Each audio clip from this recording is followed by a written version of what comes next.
সারাদিন রোজা রেখে প্রতিদিন এক পদের মাছ মাংস খেতে একদমই ভালো লাগে না, তাই ভাবলাম আজকে ডিম রান্না করব। হ্যালো এভরিওয়ান, আসসালামু আলাইকুম। কেমন আছেন সবাই? আশা করি ভালো আছেন।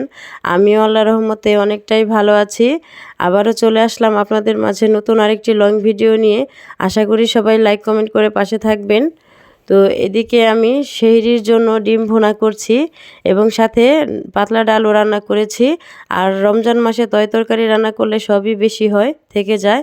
তো এদিকে দুপুরে রান্না শেষ করে বিকেলের দিকে ইফতার তৈরি করছি। তো ইফতারে বেগুনি এবং আলুর চপ ভাজি করব। এদিকে আমি বেসন নিয়েছি, বেসনে লবণ দিয়ে দিলাম, হলুদ মরিচ ধনিয়া গুঁড়া আদা পেস্ট দিয়ে দিলাম। এখন কিছু খাবারের ছোটা দিয়ে দিলাম বেগুনিটা একটু ফোলার জন্য। তো যাই হোক, এদিকে আমি কালো জিরা দিয়ে দিলাম। কালো জিরাটা দিলে একটু ফ্লেভারটা ভালো আসে, আর খাবারের সোটাটা দিলে একটু বেগুনিটা ফুলকো ফুলকো হয় এজন্য। কিন্তু সোটা খাওয়া ভালো না, তবুও আমরা খাই যাতে একটু বেগুনি আলুর চপটা একটু ভিতরে ফুলে, এজন্য। তো আমার মতো কালো জিরা দিয়ে কে কে বেগুনি ভাজি করে খান অবশ্যই কমেন্ট করে জানাবেন। তো এদিকে আমি বেটারটাকে অল্প অল্প পানি দিয়ে সুন্দর করে গুলিয়ে নেব।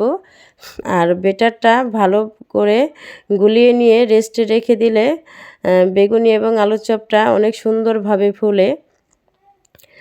তো আমি এখন আস্তে আস্তে বেটারটাকে গুলিয়ে রেখে দিব। 10 থেকে 15 মিনিট পরে আমি ভাজি করে নেব। আর আপনাদের সাথে ভিডিওটা শেয়ার করব, এজন্য একটু একটু করে ভিডিও করে রেখেছি। আর ভিডিও কিছুদিন যাবৎ বন্ধ রেখেছিলাম, কারণ মোবাইলটাও নষ্ট হয়ে গিয়েছিল। এক কথা আরেক কথা ভিডিও দিতে ইচ্ছে করে না। দুটানার ভিতরে চলছি। কন্টেন্ট মনিটাইজেশন এখনও পাই নাই, এজন্য যদি কন্টেন্ট মনিটাইজেশনটা পাই তাহলে ভিডিও করার আগ্রহটা বেড়ে যাবে। তো যাই হোক, সবাই আমার জন্য দোয়া করবেন আমি যাতে তাড়াতাড়ি কন্টেন্ট মনিটাইজেশনটা পেয়ে যাই। কারণ বুঝতেই তো পারছেন, এত কষ্ট করে ভিডিও বানাই, যদি সেখান থেকে কোনো লাভ না হয় তাহলে তো করে কোনো লাভ নাই। তো এখানে অনেক সময় দিতে হয় এবং খুবই কষ্টের একটা কাজ। কাজের পাশাপাশি ভিডিও করা খুবই কষ্টের।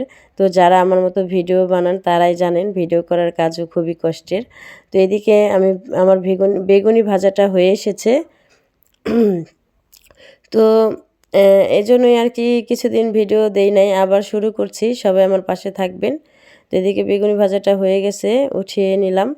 তো আজকে বেগুনির সাথে আলুর চপও ভাজি করেছি, আর আলুর চপটা আমি ডিম দিয়ে ভাজি করেছি। ডিম সিদ্ধ করে আলুর সাথে মিশিয়ে ডিম দিয়ে আলুর চপ ভাজি করেছি। এই আলুর চপ ভাজিটা খেতে অনেক মজা হয়েছিল। তো ধন্যবাদ সবাইকে ভিডিওটি